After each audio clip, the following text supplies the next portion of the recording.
Hello and welcome to Softclue LMS, your new home for learning, growth, and digital empowerment. My name is Olujuwon and I am excited to have you here. Whether you are starting your digital journey, upgrading your skills, or preparing for better opportunities, you have taken the right step by joining us. In today's world, digital skills are no longer optional. They are essential, from how we communicate to how we work, learn, and even access healthcare. Technology is shaping every part of our lives. If you can use digital skills more confidently, then you unlock more opportunities. If you learn how technology works, then you become future ready. At Softclue, we believe everyone deserves access to these skills, no matter your background, age, or experience. That's why we have created Softclue LMS designed just for you. Basic digital literacy, data fundamentals, Power BI, SQL basics, AI and automation concepts, and much more. Our goal is not just to teach you, but to empower you, to help you build confidence, to help you think digitally, and prepare you for the future of work. Once again, welcome to Softclue LMS. Your journey to digital empowerment starts here. Learn at your own pace, practice often, and most importantly, believe in yourself. Let's grow together. Okay. Good afternoon, everybody. Can you hear my voice?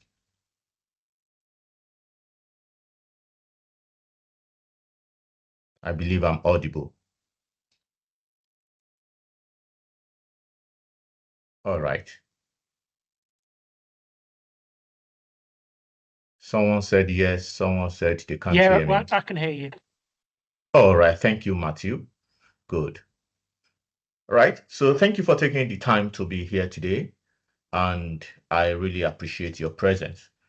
You taking the step to be here shows that you are joining us in building valuable digital skills that will support everyone's personal growth, career goals, and everyday life. Initially, in the start of this session, I shared a brief slide stating that we have to respect UK GDPR policies, stating that if you have anything to say, you might just leave a chat. It's not that I'm not saying anyone should not talk, but it's advisable that we just leave a chat because this session is being recorded and the session would be given as a report to the funders of this session of this course. So I wouldn't like a situation whereby we have to release people's data without their consent, and that is why we would always advise you use the chat box. Is that okay? Even myself, to avoid distractions, I'm going to turn off the camera now, and so that we can focus on the business of the day. Thank you so much.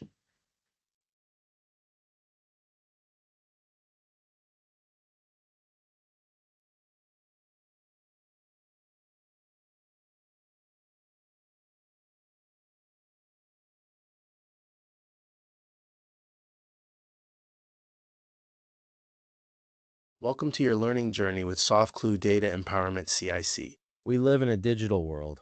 Almost everything we do today, communication, work, banking, shopping, learning, and even healthcare, now happens through technology. From smartphones to computers, from emails to online meetings, from social media to online payments, digital tools have become part of our everyday lives. Digital skills are no longer optional, they are essential. They help you find better job opportunities, work more efficiently, communicate professionally, start and grow businesses, access information and services, protect yourself online. In today's job market, many employers expect you to understand basic digital tools before they even consider hiring you. Digital skills give you independence. They give you confidence. They give you access to the world. When you know how to use technology, you can learn anything, work anywhere, and connect with people across the globe. You are no longer limited by location or background. You don't need to be a tech expert to succeed. What matters is your willingness to learn, practice, and grow. Everyone starts somewhere, and today you've taken that first step. At Softclue, we believe digital skills change lives, and this journey starts now. Let's begin. Welcome to Softclue LMS, where we explore essential knowledge for the digital age. Today, we embark on a journey into the heart of digital literacy. But what exactly is digital literacy? Let's dive in. In a world where digital devices are our windows to vast information, communication, and innovation, understanding how to effectively use these tools is crucial. This understanding is what we call digital literacy. But digital literacy is more than just knowing how to operate these devices. It involves a deeper comprehension of how to navigate the digital environment safely, efficiently, and ethically. Digital literacy encompasses several key components.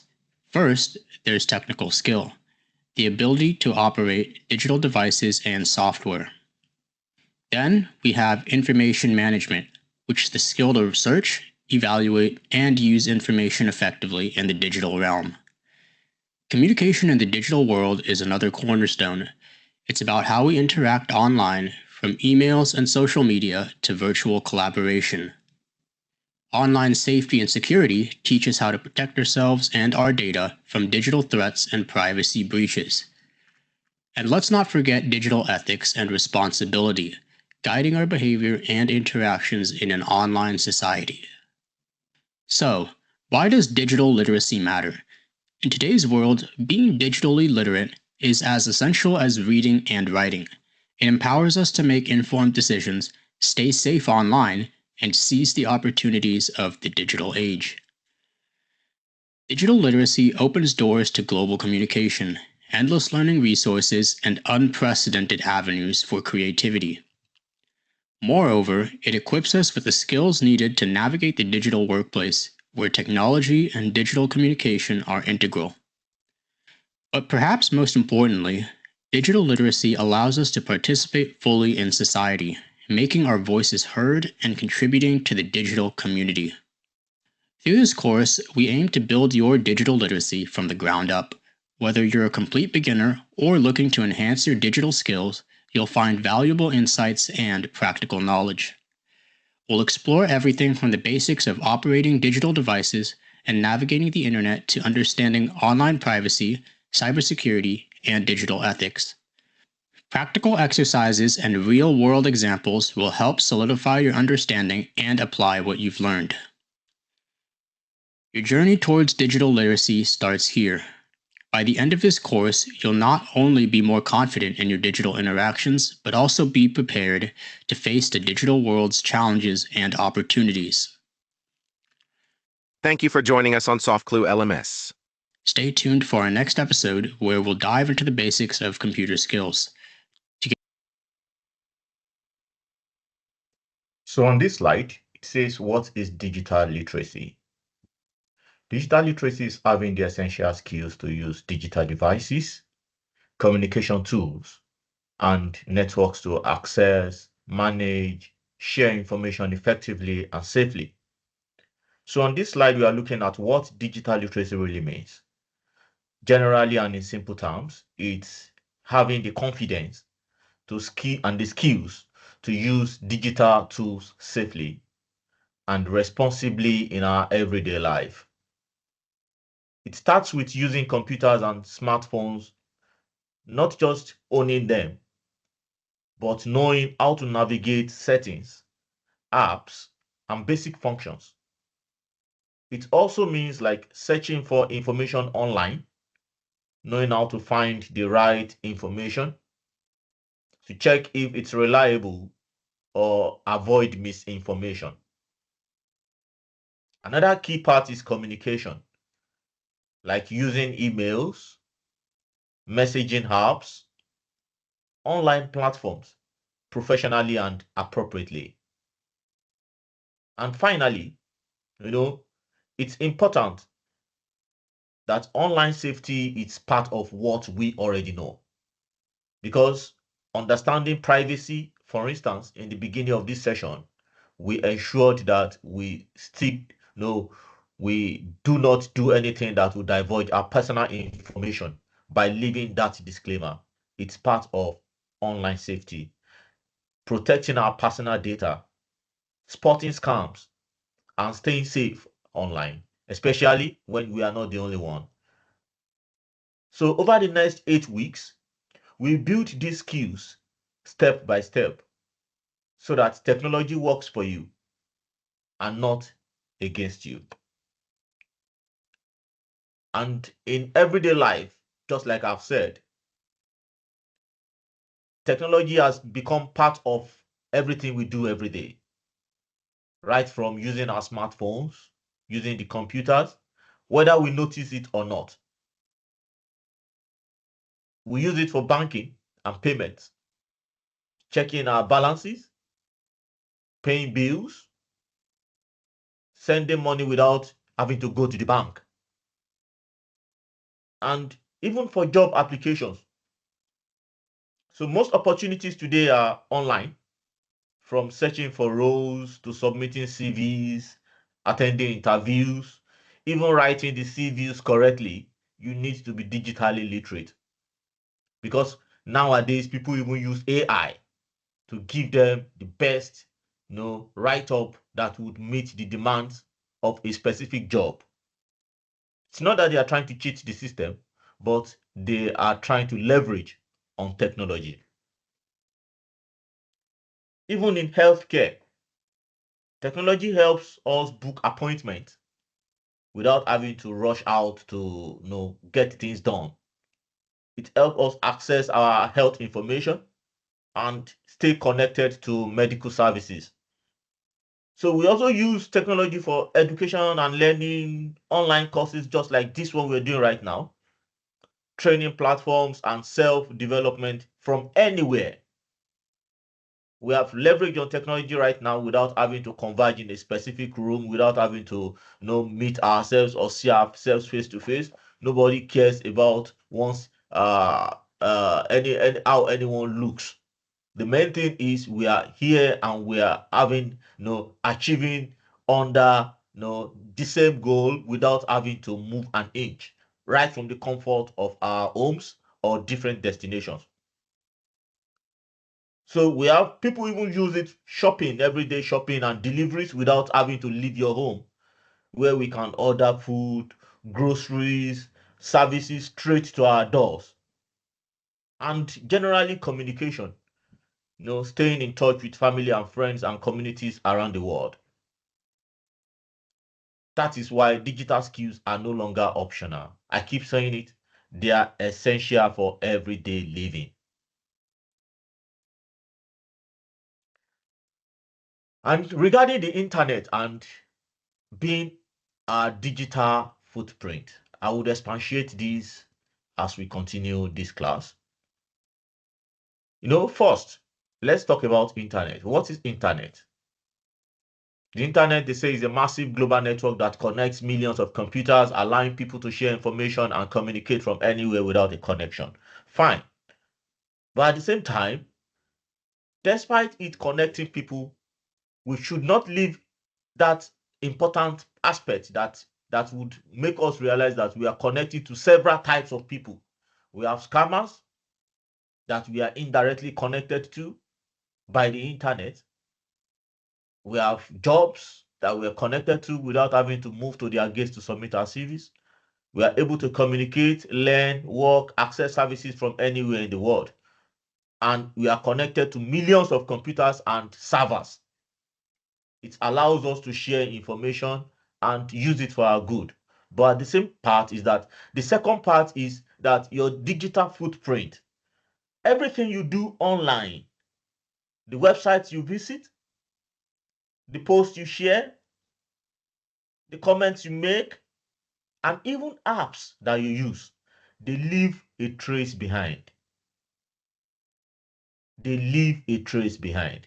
And that is why I would always say that it's delicate in this age and generation to be careless with the way we use the internet, because there is a short saying that says internet never forgets, and that's why we should only use it to our own advantage and not to our detriment.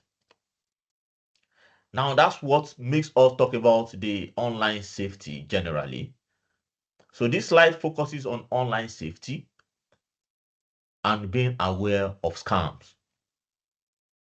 Scammers use clever tricks to steal people's personal information and money.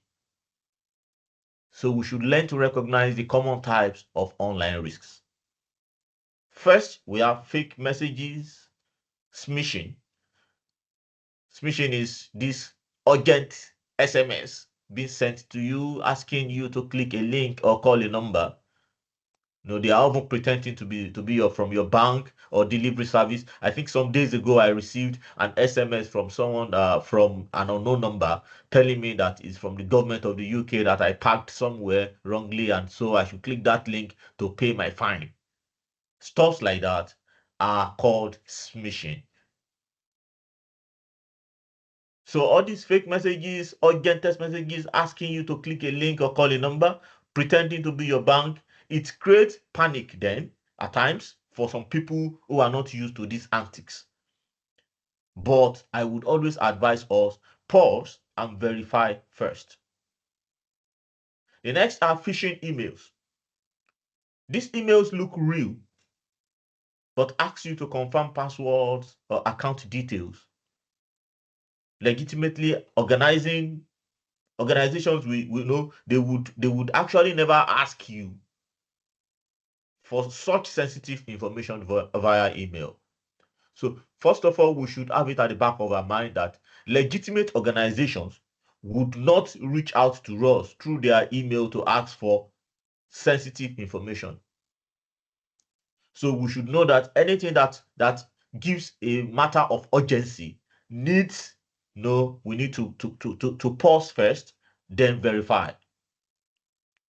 All these fake job offers are also part of it. Looking at people's, praying, taking advantages of people's desperacy. Offers that seem too good to be true. Often asking for payment, for training or background checks. They are always red flags. And finally, we have scam websites, fake shopping or service sites designed to steal your card details. The key message here is, first of all, stop, then think and verify before you click any link. Paying attention is very, very important. Do not share your information online if it's not official and legitimate. Don't share your information with strangers without any legitimate reason. It's quite important we stay safe online. Welcome back to Softclue LMS, where we demystify the digital world for everyday learners. Today, we're peeling back the layers of the internet to understand how it connects us across continents, how browsers serve as our gateway to it, and how search engines help us find the needles in the digital haystack. Let's dive into the fascinating world of the internet. At its core, the internet is a vast network of computers connected by physical and wireless connections. Think of it as a global web where information travels at the speed of light, allowing instant communication, access to knowledge, and much more. This network relies on a set of protocols or rules known as TCP/IP, which ensure data is sent and received accurately. Every device connected to the internet, from your smartphone to the server hosting your favorite website, communicates using these protocols. Web browsers are our windows to the internet. Whether you use Chrome, Firefox, Safari, or any other, browsers interpret data from the web and present it in a way we can understand and interact with. Every time you enter a web address or click on a link, your browser sends a request to a server. The server then sends back data, which your browser displays as a web page. This process happens in seconds, making the vast resources of the internet readily accessible. Imagine trying to find a single book in the world's largest library without a catalog. That's where search engines come in. Google, Bing, and others act as the internet's catalogs, indexing billions of web pages to help you find exactly what you're looking for.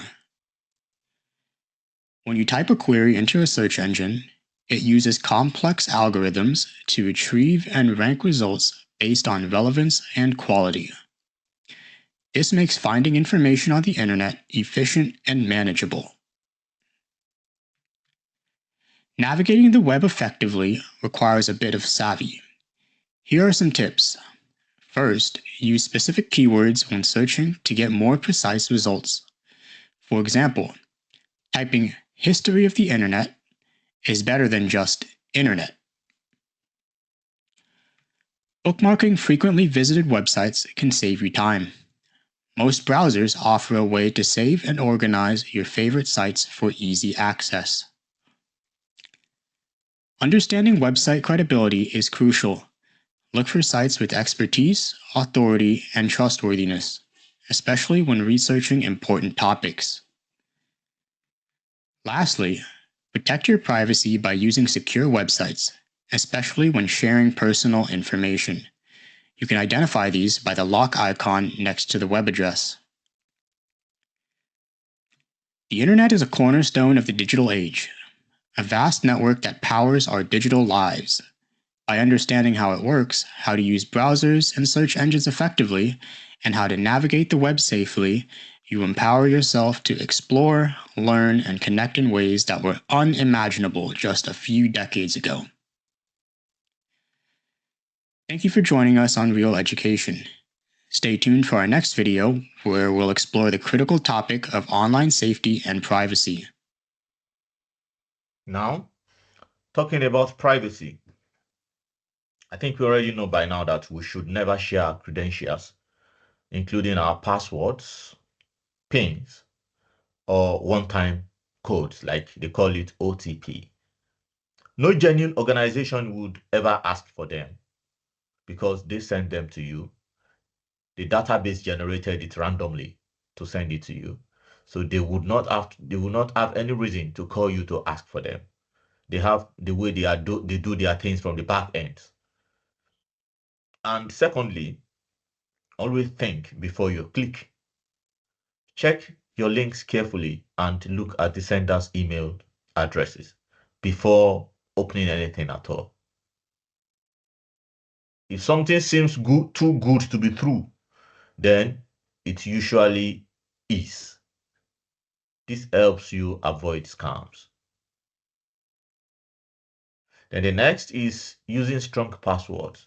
Many of us are actually guilty of this. It's not that it's intentional, but we try not to forget our passwords.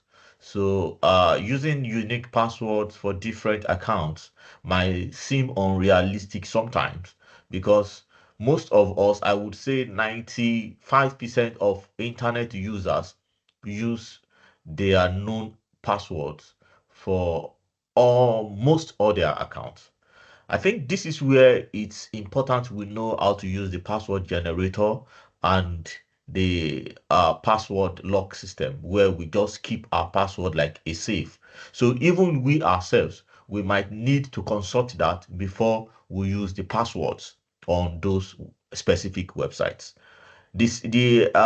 Technology has so much advanced to help people in keeping their password safe, or even generating random passwords for them with the use of authenticator nowadays. For those of us who use Google Authenticator or Microsoft Authenticator, will understand what I'm talking about.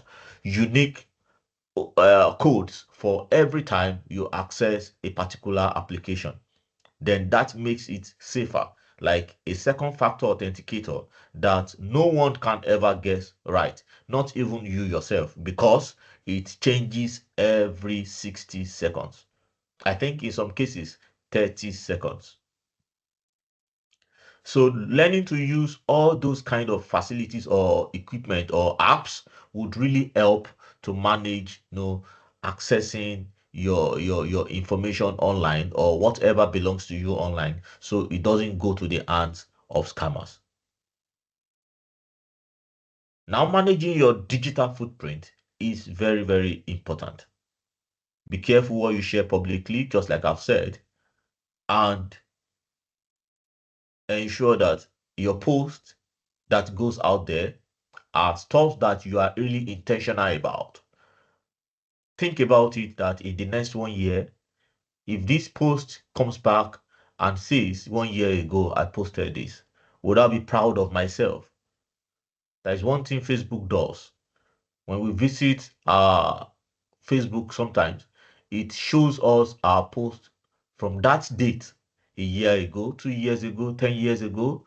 And at times, there is this part of you that either feels proud of posting such at that time or feel not proud enough of yourself. So we should always think about that before we publicly share any post. Will I be proud of this in the next few years when I'm more mature than who I am right now? And always review your settings. Review the privacy settings on your social media account. You can check, you can decide to probably allow someone a public view of whatever you post, or restrict the view to just your friends, depending on who you are on the internet. Some people are celebrities, so they actually need this publicity. But just know that for every good thing, there comes its own risk. Always check your app permissions, because that's also important. Only allow the access that makes sense. What do I mean by this? Because for every application that you install on your device, the EU regulations have mandated all application producers to ask for the permissions of the owners of that device or the devices before they access their information. But because people are usually in a hurry, they just click allow, allow, allow, yes, yes, yes on everything. Some things do not need your yes. They just need you to maybe allow once. Some might not even need you to allow them at all. Some applications that you just need for a temporary reason, or that you need for a temporary use, do not link long-term permission to maybe your photos, your contacts, your folders. You might just use it, then uninstall it maybe minutes when you are done with it. But some people do not really read these instructions. Pay attention to the app permissions before you grant access to them. So all these small habits, they go a long way in keeping you safe and in control online. It's yours. You can control what goes out there about you, and you can control who sees what about you. So that is about managing your internet footprint. And this time, because the main essence of this session is data literacy. Now, let's quickly talk about data, because everything about digital footprint, it's just like it keeps our data. So, to make it make sense to the people who do not have technical backgrounds are among us, we have to make this simple. So, let me say, simply put, data is simply information that is collected, stored, and analyzed. It can be anything from a simple list of names to complex measurements. Names and addresses, it's data. Numbers and dates, it's data. Exam scores, it's data. Customer preferences, data. So we say it's information that is collected and help us understand what is going on. Data can be very simple and can be complex. And the truth is that we deal with data every day, even without realizing it. Data helps us as individuals and as organizations to make informed decisions instead of guessing. When you have facts with you, do you have the data? Yes.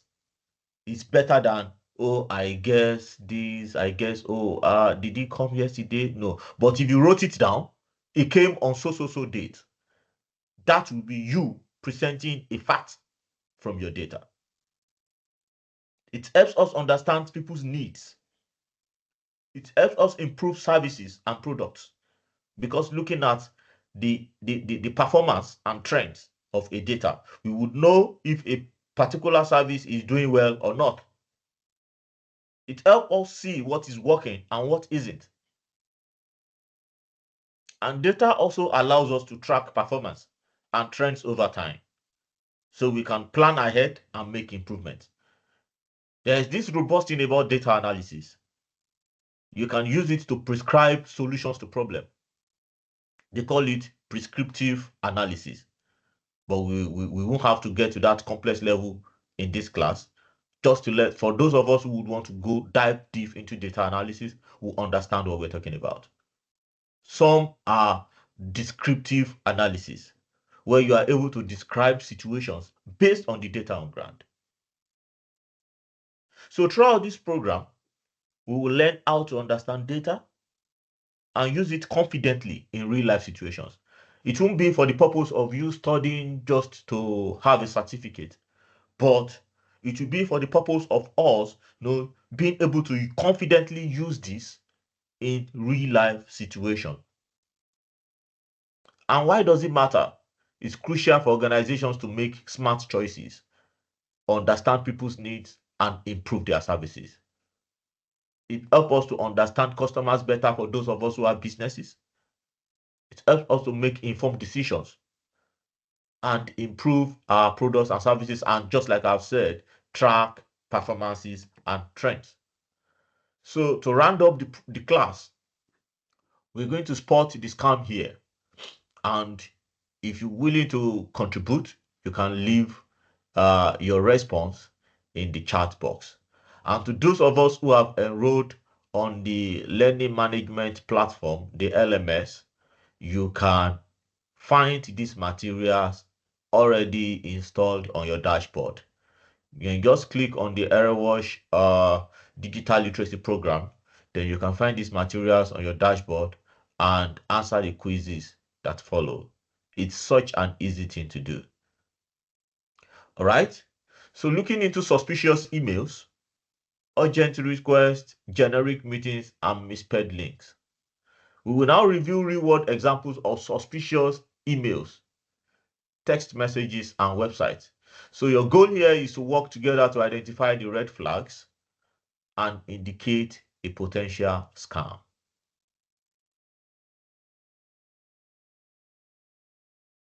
Looking at the suspicious emails here, urgent requests, generic greetings, and misspelled links, we can always say that these are examples of red flags.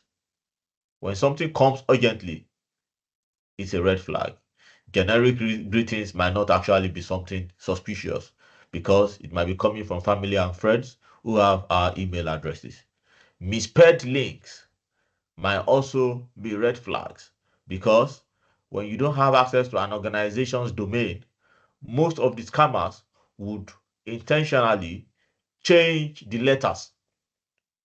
For instance, if they would want to maybe spam Softclue Global, they might take the L part of the global and just use an exclamation mark. But somebody who is in a hurry would assume that, oh, they are clicking the right link, whereas it's something one has to suspect. And also looking at text messages. Is this message coming from an unknown sender? That might not really be a red flag, but in some cases, it might still be a red flag because you do not have their contact. But then looking into the content of the message will determine if something is fishy. A link to claim a prize might or might not, but in most cases, they are red flags. Threatening language might not be actually something to take your information away. So the link to claim a prize might be the red flag here. And regarding the websites, if a website does not have an S, the Hypertext Transfer Protocol S means secured. If the S is not added to an HTTP website, then there is a need to pause and think before we click, because that website has not been certified secure by the unified organization that secures websites. So we should have a pause before we move on to put any personal information on such websites. Pop-up ads, we also have to be very careful about that, because most of those ads have threatening viruses linking to wherever the ads are coming from. So stuff like these are what we should bear in mind when it comes to digital literacy. Welcome back to Softclue LMS, where we unlock the doors to knowledge that prepares you for the digital age. Today, we're diving into the essentials of basic computer skills. Whether you're a beginner or just need a refresher, this video will guide you through operating systems, software applications, and navigating the computer interface. Every journey into digital literacy begins with understanding the heart of your computer, the operating system, or otherwise known as the OS. The OS is your interface between the computer hardware and the software applications you use every day. There are several operating systems out there, but the most common ones include Windows, Mac OS, and Linux. Each has its unique features and user interface, but they all serve the same fundamental purpose: to manage your computer's hardware and software resources. Navigating an operating system involves understanding its start menu, system settings, file management, and how to install or uninstall applications. Let's break these down.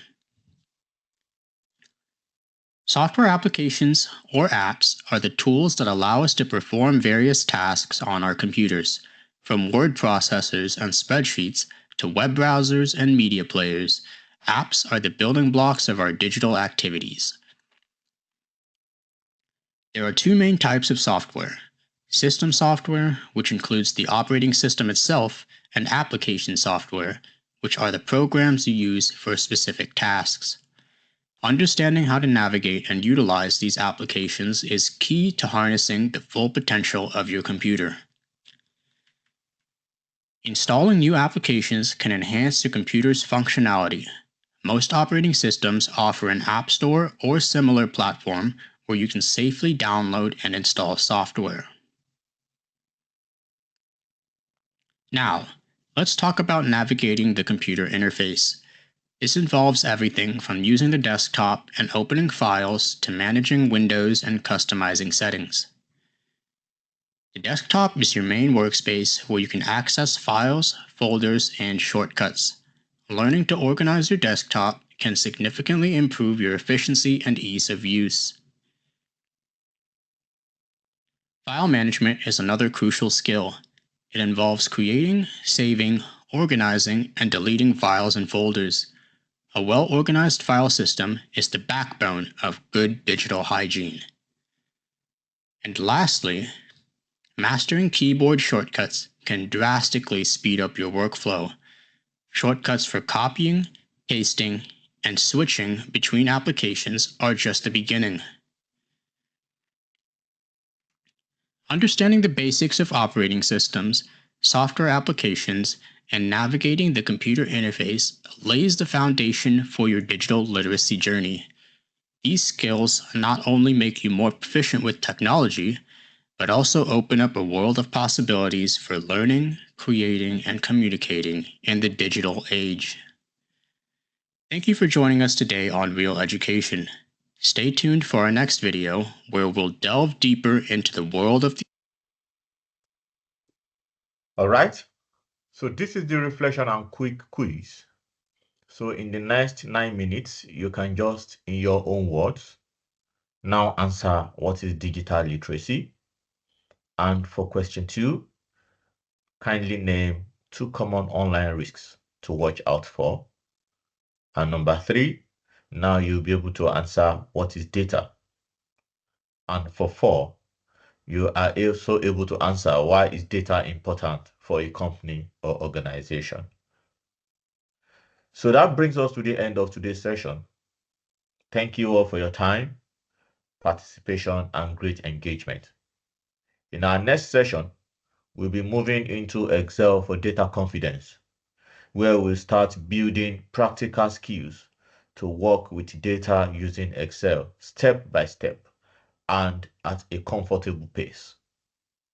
Please keep practicing whatever you have learned today, and we look forward to seeing you in the next session. If you have questions, please do not hesitate to leave the question in the chat box so I can answer them appropriately. Thank you.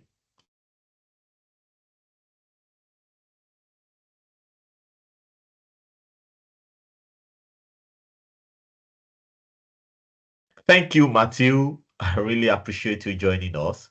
Thank you so much. And for everyone who wants a copy of the recording, they can always reach out to me. You're welcome, Fisoye. So just like we promised, we won't take much of your time. It's just a 1 hour session for each Saturday. And to get us engaged, I believe most of us have been able to make good use of today's 1 hour between 1 p.m. and 2 p.m. So by 2 p.m., the class officially ends. But before then, if you have any question, you can always leave it in the chat.